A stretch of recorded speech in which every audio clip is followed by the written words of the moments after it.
Hello and welcome to Granada Reports. We are live with the latest across the northwest. Hello, thanks for joining us. Coming up on the programme this evening. How he went from this... What I've set out today is a vision of the Northern Powerhouse. ...to this. I am cancelling the rest of the HS2 project. And in its place, we will reinvest every single penny. The region's reaction to the Prime Minister's massive announcement. For those whose homes lay in the path of HS2, stories of heartbreak at having to sell up and lives blighted by a decade of uncertainty. Also on the programme tonight. More fallout from the Lucy Letby murder case. Cheshire Police now launch a corporate manslaughter investigation into the Countess of Chester Hospital. Can they get a replay? What Klopp has to say as the Liverpool VAR story takes a new twist. And the next 24 hours will offer rather wet and windy conditions for our turning leaves here in the northwest. The forecast will be later on in the programme.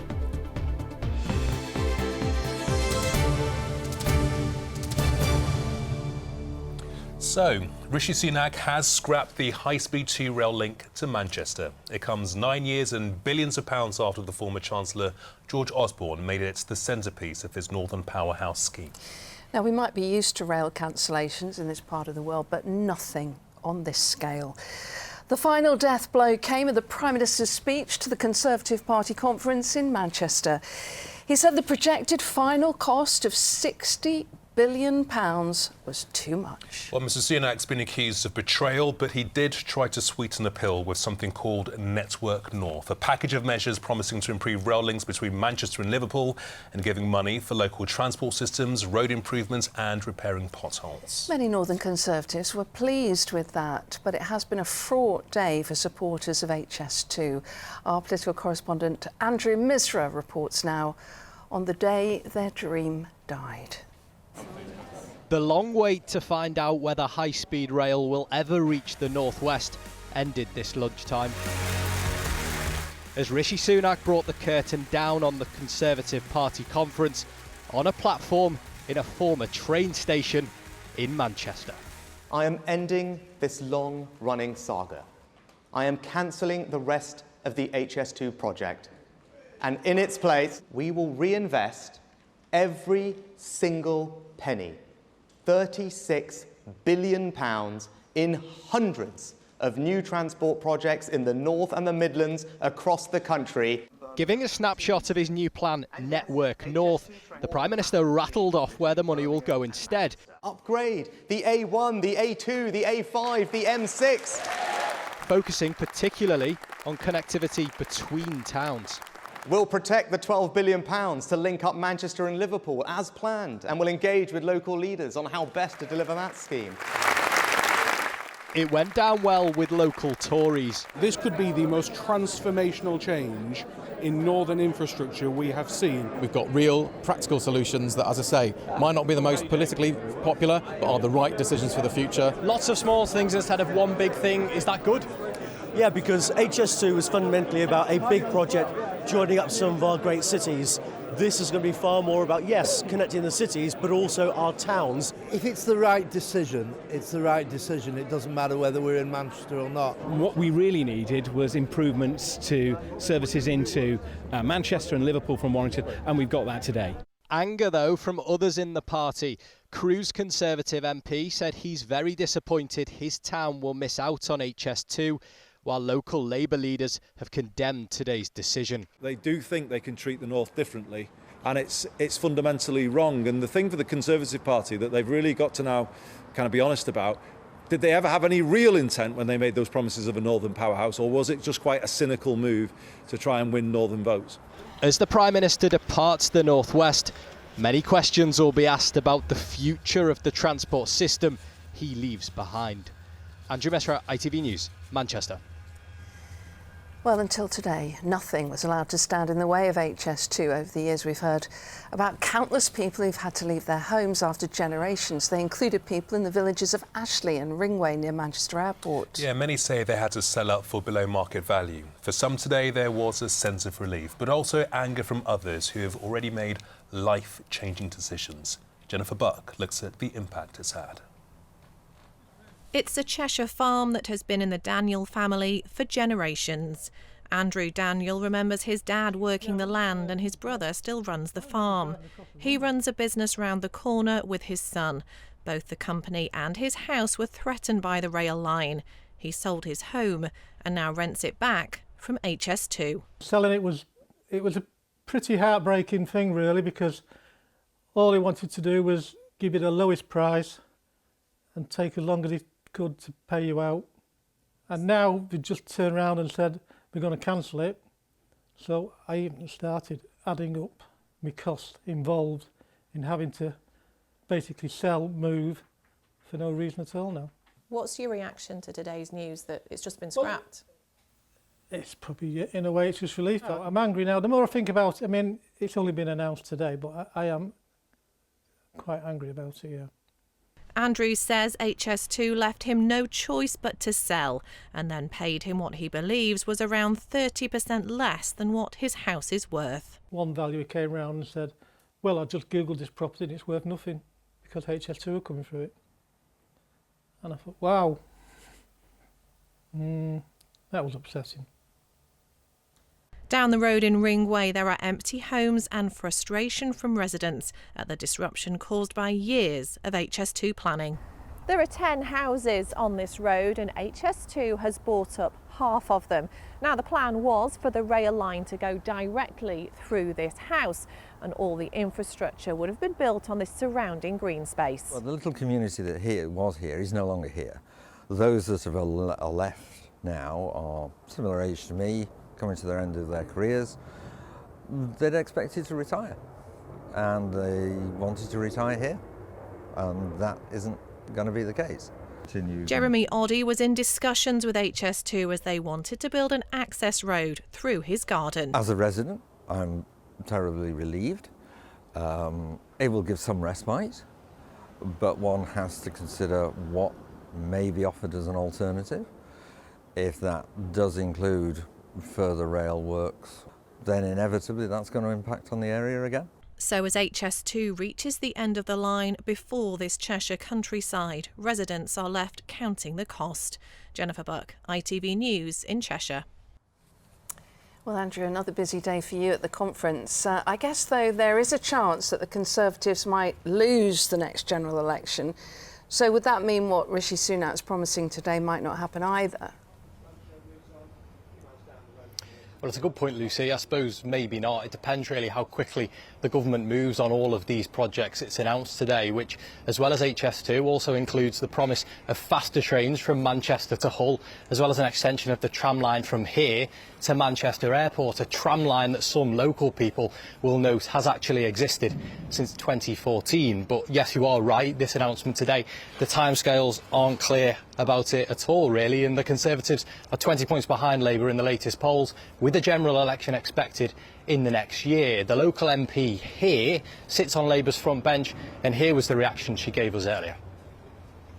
The government have effectively put a bomb under this project. Things are going to be cancelled overnight, contracts are going to be cancelled, land that presumably they're holding will be sold on, and there really might not be very much of this project left to bring back to life. So we're going to be working with local businesses, local leaders and mayors here in the region and others to really work through what we can get back or what we can bring to the table in order to really ensure we get those economic benefits to our region.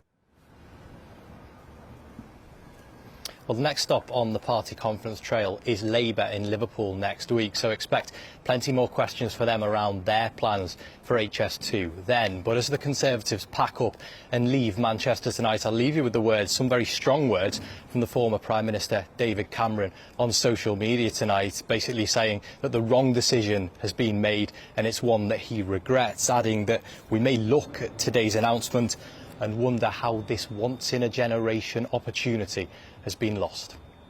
Yeah, not the last we've heard of it. Andrew, thank you. Well, next tonight, Cheshire Police have revealed they will carry out a corporate manslaughter investigation into the hospital where the nurse Lucy Letby murdered 7 babies and attempted to kill 6 others. Yeah, our reporter Emma Sweeney, who's been covering the Lucy Letby case for us, joins us now live from our newsroom. Emma, tell us what's happening here.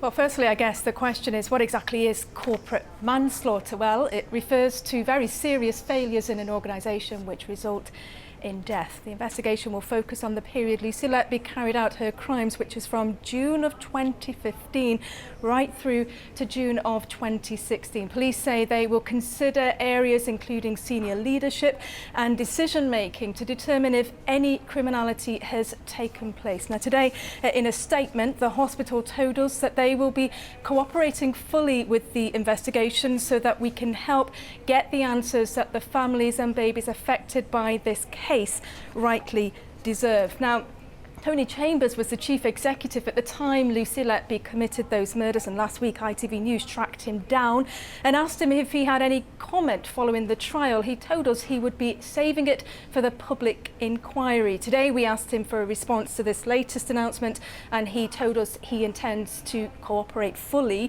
and openly with the police investigation. But what I must stress is that at this stage police have told us they are not investigating any individuals.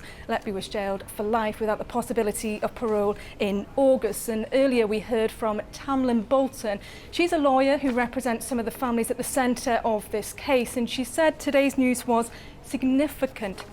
She added it will be for the CPS and police now to determine if the conduct of the senior management at the Countess of Chester fell so far below what could reasonably have been expected of them that their actions caused or contributed to the deaths of those 7 children.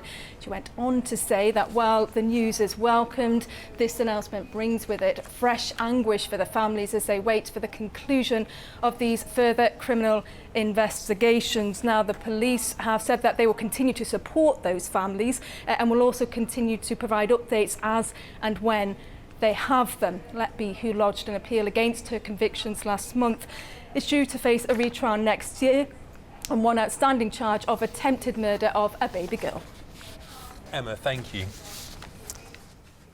On to more news now. A teenager has pleaded not guilty to the murder of 16-year-old Brianna Jai from Warrington. Brianna was stabbed in Colchis Linear Park in February. 2 16-year-olds, a boy and a girl, have been charged with her murder. One of the defendants pleaded not guilty in July. Neither can be named for legal reasons. Some more rail news, and there have been no trains on most of the North West network today. Strikes from drivers mean there have been no services from Avanti, TransPennine Express and Northern. It's in a long-running row over pay. Last night, Bolton beat Stevenage 3-2 to move up to 3rd in League One. Fleetwood made it back-to-back wins, beating Cheltenham 2-0. Blackpool and Wigan both lost. So to League Two, where Crewe are up to 3rd and unbeaten in 6 league games after a 2-0 win over Gillingham. Stockport, well, they're just 1 place behind them in the table after beating Forest Green Rovers 2-0. Salford won on their travels as they beat Sutton 2-0. Tranmere are out of the bottom 2 thanks to a 2-1 win over Bradford. Morecambe and Accrington shared the points as their game finished 1-1, while Barrow were beaten.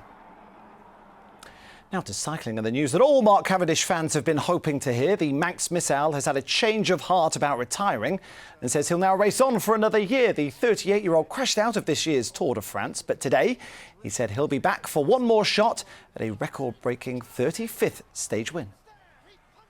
That was me done this year. I announced my retirement. I was looking forward to not having to get up, train in any weather condition, but I just love riding my bike. I spoke to the kids and I said, what should Dad do? And he said, carry on. It was a not question, so here we are, just one more year, hey? Now, for many football fans, football is like a religion, and today the two came together for a first at Liverpool's Anglican Cathedral. John Barnes, Neil Ruddock and Peter Reid were among the footballing legends to congregate for a special 6-a-side walking match within the hallowed walls. It's all part of the centenary celebrations for the Pauls. But even here, well, there was no getting away from that VAR controversy. It's the language, because I listened to the tape and I understand when people make mistakes, but it was just so confusing the language used. On-field decision is the on-field decision. As far as I'm concerned, you say, is it a goal or is it a goal? I'm sure both managers would be quite happy, even 30 seconds later, to then say, okay, we can't give a goal, but let them score, as we've seen in the past. So it's a bit of a shambles, but I think we have to sort the language out. Yeah, it's an issue that's going to rumble on and on and on for a while now. Yeah, what a great venue for the footy, though. Amazing. The Anglican Cathedral, isn't that amazing? And great news about Mark Cavendish. He's a great favourite on this programme. Yeah, one more year to go. Just Fingers one crossed. more Fingers year, crossed, he and one says. more win. That's all he needs. Yeah, best of luck to him. Now then, the North West has a long history of producing all the best music. As we know, we don't have long enough to name all of our favourite bands. But as certainly any keen musician will tell you, you always need the perfect venue. And sadly, we've seen too many close over the years. But tonight, a new idea so communities can preserve their favourite venues for the future by buying shares in them. Our reporter Zoe Muldoon went to Wigan to find out more. So down before your feet are even hitting the ground. It's a space loved by musicians and the community. And now it's owned by both. A community asset and a business. The Snug in Atherton has had its future secured by a new scheme billed as the National Trust for Venues. The project, set up by the Music Venues Trust, lets fans invest in venues by buying shares. Nobody individually owns this building now. The music community and the local community now own this building. They've got joint shares in it, and it's up to them to protect it in the future and take it forward and support the fantastic operators we've got here. Trying to see the other side of it, trying to be the one you find. One of those shareholders is 16-year-old singer Jennifer King from Newton-le-Willows. She relies on places like this to perform. We've invested in it because we believe it's really important for upcoming artists, because it's really good to be able to show your music. It's good to get more fans and everything like that. So places like these are really important. So we don't want them to shut down, obviously. Award-winning musician Jamie Lawson has played to crowds of thousands, but says the intimacy of a small venue like the Snug can't be replicated. I'm still coming back to venues like this to try songs, because I know this is the place where you're going to find out if that song is going to work or not. In a venue this size, where you're going to connect with an audience very clearly, if you're going to find the person who's yawning or just wrapped. It's been a tough few years for grassroots music venues. For staff here, this purchase means everything. Without these venues, then there's not going to be any future in the music industry. Every band, artist, sound engineer, stage manager, they all start off in venues like this. As long as we keep putting the music on, keep giving the platform to the new bands, that's all we need to keep doing. There's no catch. Safe and secure, the Snug can continue showcasing the culture in the community for many years to come. Zoe Muldoon, ITV News, Wigan. Yeah, it is amazing what people power can do, isn't it? Good to see. Here's Joe with the weather. Why do I need a shower? I've been out in the rain. The faster you go, the sooner you'll be out. You'll save water too. United Utilities sponsors ITV Granada weather. Hello, good evening. An unsettled 24 hours ahead weather-wise for us in the northwest, with a spell of rain tomorrow and blustery conditions. Into the weekend, our weather in general will be settling down. The jet stream will shift position to the north, allowing a feed of very warm air to move up from the continent. For us on Saturday and Sunday, temperatures will be in the low 20s Celsius, and it will be fine and settled. Back to this evening, outbreaks of rain across parts of Cumbria and a feed of showers across many other parts of the northwest overnight tonight. It'll be cloudy, breezy with some hill fog no doubt in the Pennines and the Peak District before tomorrow morning. And a mild night to come, 11 or 12 degrees. Those are tomorrow's sun times. It'll be rising at 7:19, setting at around 20 to 7. Tomorrow, a cloudy start to the day, outbreaks of showery rain from the word go and a foggy start in places. A more organised band of rain will move in from the southwest by mid-morning, and tomorrow afternoon will be very wet on the roads with lots of surface water and spray. That rain accompanied by blustery winds, and temperatures at best tomorrow 16 Celsius, but it is getting warmer through the week. Bye-bye. United Utilities sponsors ITV Granada weather. Well, that was a busy old day. Lots of news and lots of weather. Thanks, Joe. That's it. But tomorrow we welcome a veteran of the Iraq War to the studio. And we meet a very cute guide dog by the name of Comet. One to Out watch. of this world. Boom, boom. See you Sorry. later. Bye-bye. Sorry, that's bad.